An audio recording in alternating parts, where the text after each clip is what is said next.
रोजमर्रा की जिंदगी में आप देखें, घर में, दफ्तर में, दोस्तों के बीच अक्सर ये सवाल उठता है ना, हाँ बिल्कुल। कि भाई कौन सही है, कौन गलत। बहस छिड़ जाती है, कभी कभी मनमुटाव भी हो जाता है। बिल्कुल होता है। कभी लगता है मैं एकदम ठीक हूँ और सामने वाला तो पूरी तरह गलत है। जी फिर कभी शक होता है, कहीं कहीं मैं ही तो गलत नहीं सोच रहा हूँ। हाँ, ये दुविधा तो रहती है। या फिर क्या ऐसा भी हो सकता है कि भाई दोनों ही अपनी अपनी जगह ठीक हो।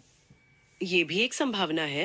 ये जो अच्छा बुरा सही गलत का पैमाना है ना, ये ज्यादातर हमारे नजरिए पर, हमारी सोच पर ही टिका होता है।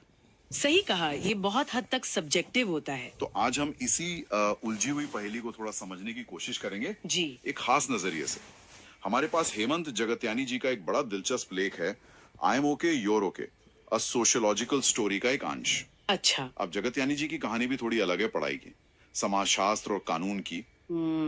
पर पूरी जिंदगी काम किया बैंकिंग सेक्टर में। ओह, ये तो काफी अलग कॉम्बिनेशन है। हाँ, तो ये जो अलग अलग फील्ड्स का अनुभव है ना, ये उनके नजरिए को एक आप कह सकते हैं खास गहराई देता है। बिल्कुल। मल्टी डिसिप्लिनरी पर्सपेक्टिव जिसे कहते तो हैं। आज का हमारा मकसद है मानवीय रिश्तों और बर्ताव को समझने के लिए एक मजबूत सिद्धांत को, एक थ्योरी को खंगालना। जी, सिद्धांत पर फोकस रहेगा। हाँ, हम खास तौर पे ध्यान देंगे थॉमस ए हैरिस की बहुत ही प्रभावशाली किताब है आई एम ओके योर ओके। हाँ, ये तो क्लासिक मानी जाती है। बिल्कुल। तो इसमें जो जीवन के 4 बुनियादी दृष्टिकोण बताए गए हैं, जगत्यानी जी ने उन्हीं को एक कहानी के जरिए समझाया है। अच्छा। और हम आज इसी सिद्धांत पर गहराई से बात करेंगे। बिल्कुल सही कहा आपने। रिश्तों की ये जो उलझने हैं, ये अच्छा बुरा लगने का सिलसिला, ये तो यूनिवर्सल है। हाँ, हर जगह। हर इंसान के साथ होता है। और यहीं पर देखिए थॉमस हैरिस जैसे मनोवैज्ञानिकों के सिद्धांत बहुत काम आते हैं। ये हमें सिर्फ दूसरों को नहीं, बल्कि सच पूछिए तो खुद को भी बेहतर समझने का एक एक ढांचा देते हैं, एक फ्रेमवर्क। हाँ, एक तरह से आईना दिखाते हैं। बिल्कुल, आत्म जागरूकता बढ़ाने वाले औजार हैं ये। और जगत्यानी जी ने जिस तरह से आपने कहा पंचतंत्र की कहानियों जैसी शैली में पिरोया है, हाँ, बड़ा प्यारा तरीका है। वो इस मनोवैज्ञानिक सिद्धांत को बहुत आसान और दिलचस्प बना देता है।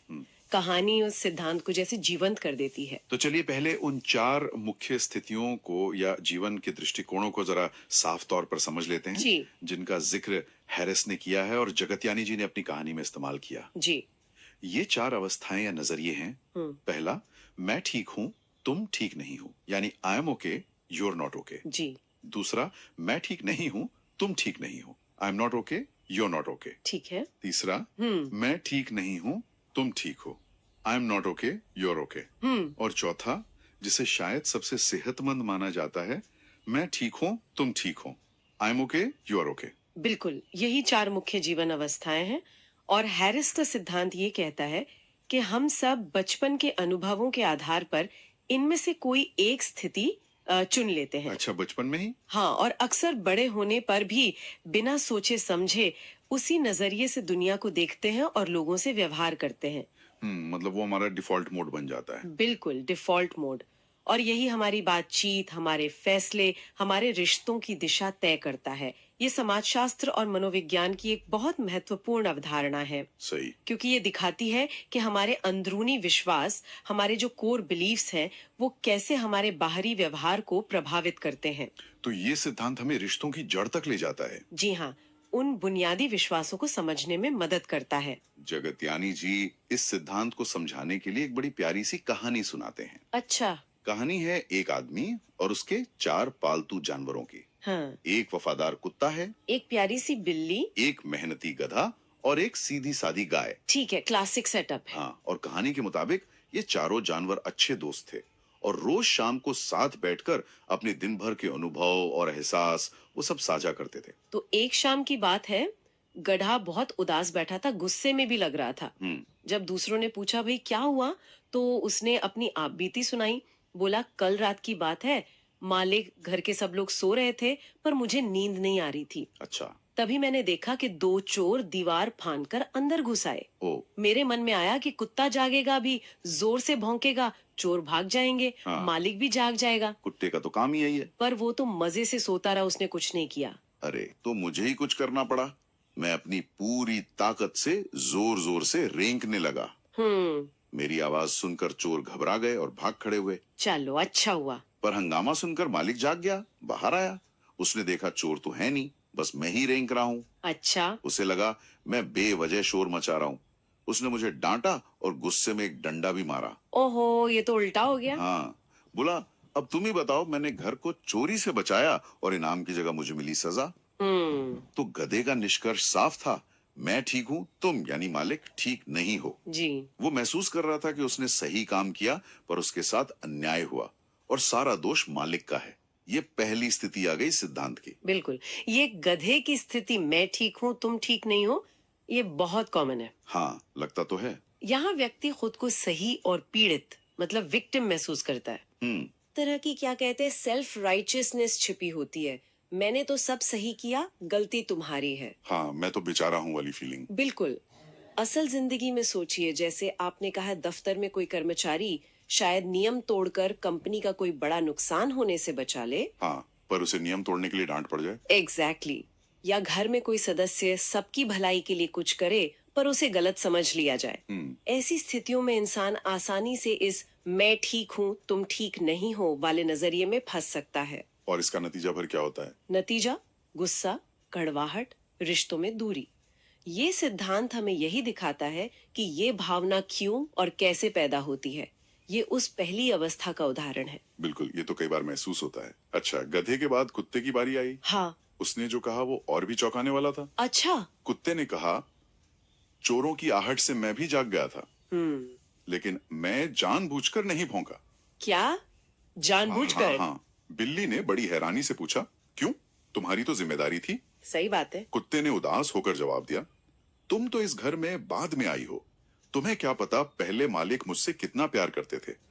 मुझे रोज घुमाने ले जाते थे, अपने हाथ से खाना खिलाते थे, मेरे साथ खेलते थे, पर जब से तुम आई हो उनका सारा ध्यान तुम पर रहता है। ओहो, तो ये जलन वाली बात हो गई। हाँ, मुझे तो जैसे भूल ही गए हैं, ना घुमाना, ना खिलाना, ना प्यार जताना। तो मैंने भी तय कर लिया, जब मालिक बदल गए तो मैं भी बदल जाऊंगा। अब मैं भी अपनी जिम्मेदारी ठीक से नहीं निभाता। अरे बाप रे। हाँ, मैं जानता हूँ कि भौंकना मेरा काम था और मैंने गलत किया, पर जब मालिक मेरे साथ बुरा कर रहे हैं तो उनके लिए अच्छा क्यों करूं? बुरे के साथ बुरा करने में मुझे कुछ बुरा नहीं लगता। ये तो खतरनाक सोच है। तो कुत्ते का निष्कर्ष था, मैं ठीक नहीं हूँ, तुम ठीक नहीं हो। ये सिद्धांत की दूसरी स्थिति हो गई। जी। वो मान रहा है कि वो खुद भी गलत है, अपना काम नहीं कर रहा। हाँ, स्वीकार कर रहा है अपनी गलती, पर वो इसे सही ठहरा रहा है क्योंकि उसकी नजर में मालिक भी गलत है। जी। ये कुत्ते की स्थिति, मैं ठीक नहीं हूँ तुम ठीक नहीं हो, ये निराशा, डिस्पेयर और एक सिनिकल, निंदक रवैये को दर्शाती है। सिनिसिज्म। हाँ, यहाँ व्यक्ति न सिर्फ दूसरों को गलत मानता है बल्कि खुद को भी हारा हुआ या बुरा महसूस करता है। अच्छा। उसे लगता है दुनिया ही खराब है, सब लोग बुरे हैं और मैं भी अच्छा बनकर क्या करूँगा। मतलब पूरी तरह से नेगेटिविटी। बिल्कुल। ये स्थिति अक्सर तब पैदा होती है जब किसी के साथ लंबे समय तक अन्याय होता रहे या जब रिश्ते इतने बिगड़ जाएं कि दोनों तरफ से सिर्फ नकारात्मकता ही बची हो। जैसा कुत्ते ने कहा, बुरे के साथ बुरा करने में मुझे कुछ बुरा नहीं दिखता। ये एक खतरनाक सोच है जो नेगेटिविटी के एक दुष्चक्र को, एक विशिष्ट साइकिल को जन्म देती है। सही बात है। इंसान अपनी जिम्मेदारियों से मुंह मोड़ लेता है, बदला लेने की भावना से काम करता है और इसका परिणाम क्या होता है? रिश्तों का पूरी तरह टूट जाना, गहरी उदासी, जीवन में किसी अच्छी चीज की उम्मीद खो देना। तो ये सिद्धांत, ये दूसरी अवस्था, ये बताती है कि कैसे निराशा दोनों पक्षों को नेगेटिविटी में डुबो सकती है। बाप रे, ये तो काफी निराशाजनक स्थिति है। लेकिन कहानी में आगे बिल्ली का नजरिया बिल्कुल अलग था। अच्छा। जब बिल्ली की बारी आई तो उसने कहा, नहीं नहीं, तुम दोनों गलत समझ रहे हो, मालिक तो बहुत ही अच्छे हैं। ओह। बिल्कुल उल्टा। हाँ? वो मुझे कितना प्यार करते हैं, रोज कटोरी भर के दूध देते हैं, मुझे अपनी गोद में बिठाकर सहलाते हैं, मुझसे बातें करते हैं। सच कहूं तो मुझे तो बहुत ग्लानि होती है, बहुत शर्मिंदगी महसूस होती है कि मैं इतने अच्छे मालिक के लिए कुछ भी नहीं कर पाती। अच्छा, गिल्ट फीलिंग। हाँ, न मैं कुत्ते की तरह घर की रखवाली कर सकती हूँ, न गधे की तरह बोझ उठा सकती हूँ और न ही गाय की तरह दूध दे सकती हूँ। मैं तो बस लेती ही लेती हूँ, बदले में कुछ दे नहीं पाती। तो बिल्ली का निष्कर्ष था, मैं ठीक नहीं हूँ, तुम ठीक हो। ये तीसरी स्थिति। जी, I am not okay, you're okay. उसे मालिक से प्यार और देखभाल तो मिल रही थी, पर वो खुद को बेकार, अयोग्य और हीन महसूस कर रही थी। बिल्ली की ये स्थिति, मैं ठीक नहीं हूँ तुम ठीक हो, ये कम आत्ममूल्य, लो सेल्फ वर्थ या हीन भावना, इंफीरियोरिटी कॉम्प्लेक्स को दर्शाती है। हाँ, इंफीरियोरिटी कॉम्प्लेक्स। यहाँ व्यक्ति दूसरों को तो अच्छा और सक्षम मानता है, पर खुद को कमतर आंकता है। उसे लगता है कि वो दूसरों की दया या मेहरबानी के लायक नहीं है, या वो किसी भी तरह से उपयोगी नहीं है। आपने इम्पोस्टर सिंड्रोम के बारे में सुना होगा। हाँ हाँ, आजकल बहुत चर्चा में है। जी, ये कुछ वैसा ही है। यानी ऐसी भावना जहां इंसान को लगता है कि वो अपनी कामयाबी या तारीफ के लायक नहीं है, जैसे वो किसी को धोखा दे रहा हो। सही। बिल्ली भी कुछ ऐसा ही महसूस कर रही थी। उसे मालिक की अच्छाई तो दिख रही थी, पर अपनी कीमत नजर नहीं आ रही थी। इस स्थिति में रहने वाले लोग अक्सर दूसरों पर बहुत निर्भर हो जाते हैं, अपनी राय रखने से डरते हैं और तारीफ सुनकर भी असहज महसूस करते हैं। अच्छा। तो ये सिद्धांत हमें ये समझाता है कि कैसे बाहरी सकारात्मकता के बावजूद आंतरिक नकारात्मकता हावी हो सकती है। ये तीसरी अवस्था है। हाँ, ये इम्पोस्टर सिंड्रोम वाली बात तो आजकल काफी सुनने में आती है। अच्छा, तो गधा, कुत्ता, बिल्ली तीनों के नजरिए काफी कह सकते हैं नकारात्मक थे या असंतुलित थे। जी, किसी न किसी तरह से। अब कहानी के अंत में गाय की बारी आई, जो अब तक चुपचाप सबकी बातें सुन रही थी। गाय ने बहुत शांत और समझदारी से कहा, अरे भाई, इतना परेशान क्यों होते हो? जरा सकारात्मक रहो, बी पॉजिटिव। हाँ, गाय का तो स्वभाव ही शांत होता है। सब ठीक हो जाएगा। मुझे देखो, मुझे तो मालिक, मालकिन, उनके बच्चे और तुम सब लोग भी बहुत अच्छे लगते हो। अच्छा। सब कितने प्यार से रहते हैं। हाँ, मैं मानती हूँ कि मालिक इंसान है, कभी भूल जाते हैं, कभी गुस्सा कर देते हैं, पर वो मेरा ध्यान भी तो रखते हैं। समय पर चारा, पानी, जरूरत पड़ने पर डॉक्टर को बुलाना। संतुलित नजरिया है। और मैं भी अपनी तरफ से कोशिश करती हूँ। मैं दूध देती हूँ, जो पूरे परिवार के काम आता है।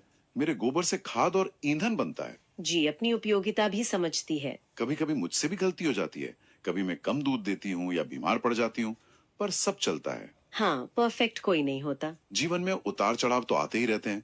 जरूरी ये है कि हम एक दूसरे की अच्छाइयों को देखें और कमियों को नजरअंदाज करना सीखें।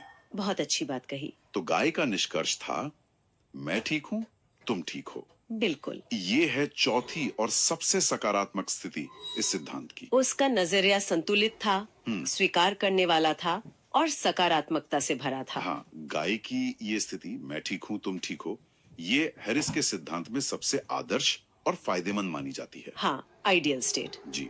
इसमें व्यक्ति न सिर्फ खुद को मूल्यवान और सक्षम महसूस करता है, मैं ठीक हूँ, बल्कि दूसरों को भी सम्मान और सकारात्मक दृष्टि से देखता है। तुम ठीक हो।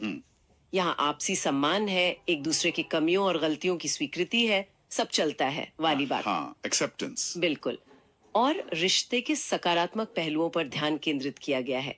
गाय अपनी उपयोगिता जानती है और दूसरों की अच्छाई भी देख पाती है।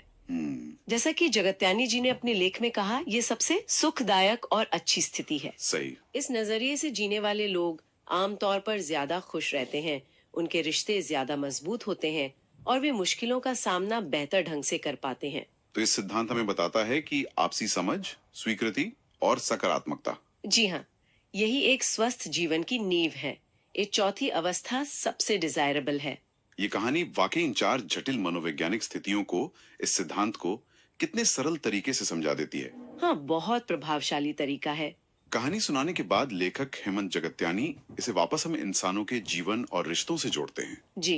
वो कहते हैं कि जैसे कहानी में जानवरों की मनस्थिति और नजरिया उनके अनुभवों के आधार पर बदल रहा था, ठीक वैसे ही हमारे जीवन में भी अलग अलग लोगों के साथ अलग अलग हालातों में हमारी सोच और हमारा बर्ताव इन्हीं चार स्थितियों के बीच घूमता रहता है। बिल्कुल, हम फ्लक्चुएट करते हैं इन स्थितियों के बीच। हाँ, मैं ठीक हूँ, तुम ठीक नहीं हो, मैं ठीक नहीं हूँ, तुम ठीक नहीं हो, मैं ठीक हूँ, तुम ठीक हो, और मैं ठीक हूँ, तुम ठीक हो।